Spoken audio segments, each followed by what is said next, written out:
क्या आप यकीन करोगे अगर मैं आपको ये बताऊं कि गोकुल में अभी भी वो जगह एग्जिस्ट करता है जहां पर श्री कृष्ण जी मिट्टी खा के अपने मुख में यशोदा मैया को ब्रह्मांड दिखाए थे और जहां पर वो अपनी यशोदा मैया के साथ रहते थे।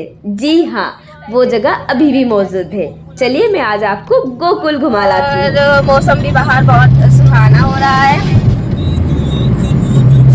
थोड़ी देर पहले बारिश हो रही थी बट अब बारिश नहीं हो रही है। गाड़ी चलती है ना, खिड़की खुली थी तो फोर्स पड़ता है उसका। तुम ना ये बेहुदा वाले रीजंस मत दिया करो। 80-90 की स्पीड में वहाँ से हवा और बरसात का मजा लेते हुए हम पहुंच गए अपनी होटल रूम में। होटल ले रखा है मथुरा वृंदावन, मथुरा में ना, मथुरा में, सॉरी मथुरा में ले रखे हैं। और अभी पहले हम जाएंगे गोकुल।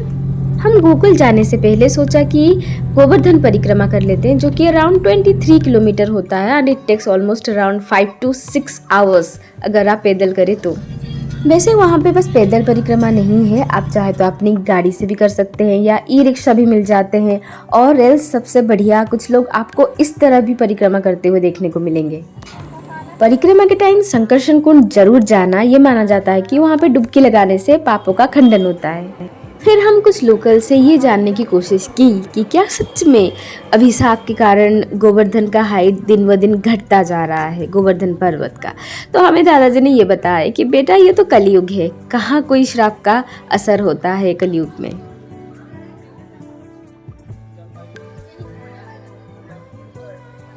फिर हम पहुंच गए गोवर्धन पर्वत के ऊपर श्रीनाथ जी के मंदिर, जिसका स्टोरी मैं कभी और बताऊंगी। बट यहाँ से ब्रज का जो व्यू था मैं क्या ही बताऊं। फिर हम श्री गिरिराज मंदिर होके निकल पड़े गोकुल।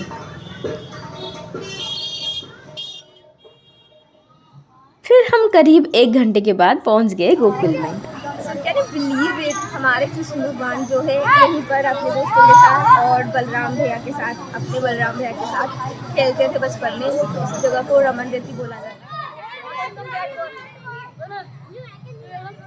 और सारे श्रद्धालु ये रेती के ऊपर बड़े प्यार से रोल करते हैं ताकि भगवान श्री कृष्ण जी का आशीर्वाद मिले। तो मैं कैसे छोड़ देती। और हाँ, कई लोग तो यहाँ के रेती अपने साथ घर लेके आते हैं भगवान श्री कृष्ण जी के आशीर्वाद के तौर पर।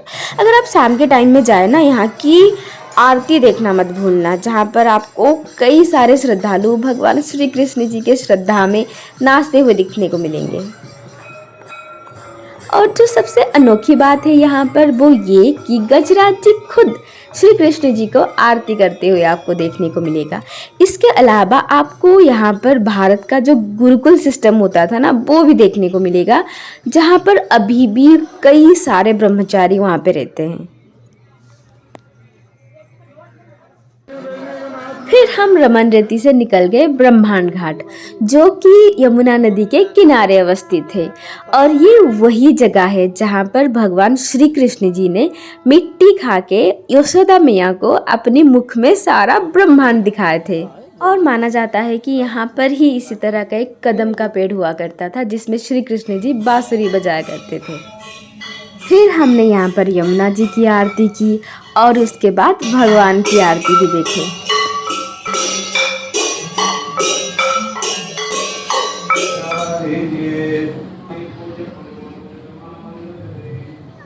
हमारा नेक्स्ट डेस्टिनेशन था नंद भवन 84 खंबा, जहाँ पर श्री कृष्ण जी अपनी मैया और नंद बाबा के साथ रहते थे। औरंगजेब ने सब कुछ तोड़ के चला गया। औरंगजेब गिरा नहीं पाया, लेकिन कृष्ण जी के पैर देखो आप देख सकते हैं, सिर भी टूटा हुआ है, सब कुछ निकला हुआ है। यहाँ से लेके वहाँ तक सब कुछ तोड़ दिया औरंगजेब ने और पूरा मंदिर नया बना दिया। हिंदुओं ने पुराना बना के आपके सामने ये 84 खंबे पुराना है पूरा। इसमें से 4 खंबे जो है वो ब्रह्मा जी ने ब्रह्मलोक से लाके दान में दिए थे कृष्ण जी को। अच्छा, कोई 4 खंबे कौन सा? ब्रह्मा जी से ब्रह्मलोक से ये 4 इनका नाम क्या है? इसका नाम है सतयुग। ये शंकर जी का समय का है, सतयुग का खंबा है। सतयुग में शंकर जी भगवान जी थे।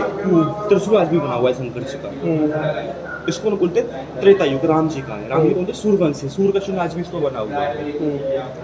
इसको बोलते द्वापर युग, कृष्ण जी का टाइम का ये द्वापर युग का खंबा है। इसमें भगवान का चक्र सुदर्शन आज भी होता है।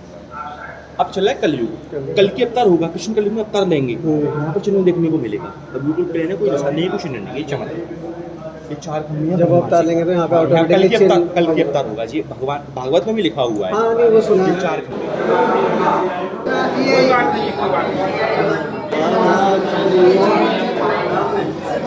वहाँ से लेके वहाँ तक 80 खम्भे किसके? विश्वकर्मा जी के। विश्वकर्मा देवता को कारीगर विश्वकर्मा। कोई भी खम्भे की डिजाइन से डिजाइन में खम्भा है, वो उस खम्भे की अलग है, उस खम्भे की उससे अलग है, उस खम्भे के सब अलग अलग डिजाइन के खम्भे हैं। चमत्कार एक और है, इनकी आप गिनती करोगे, काउंटिंग करोगे तो गिन नहीं पाओगे यार। 84 तो है कि 84 गिनती में नहीं बैठते हैं ये। हर बार गिनती तो 84 लाख योनि होती है, गाय घोड़ा हाँ, सब समझ कुछ गया, बनना 84 पड़ता है, लेकिन लाख उसको पता नहीं कितने सारे जन्म है, कौन कौन सा जन्म लेना पड़ता है, इस वजह से गिन नहीं पाते हैं।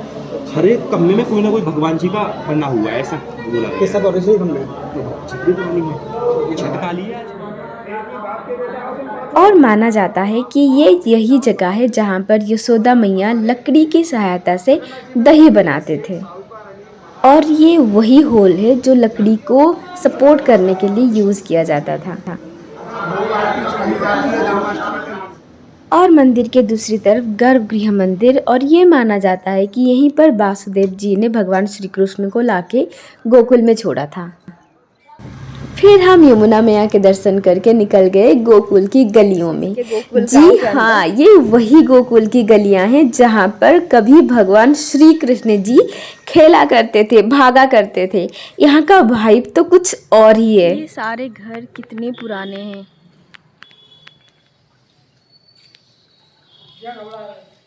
वैसे यहाँ पर भी आपको और एक नंद भवन देखने को मिलेगा जहाँ पर पूतना मोक्ष और वासुदेव आगमन वो सब चीज़ देखने को मिलेगा।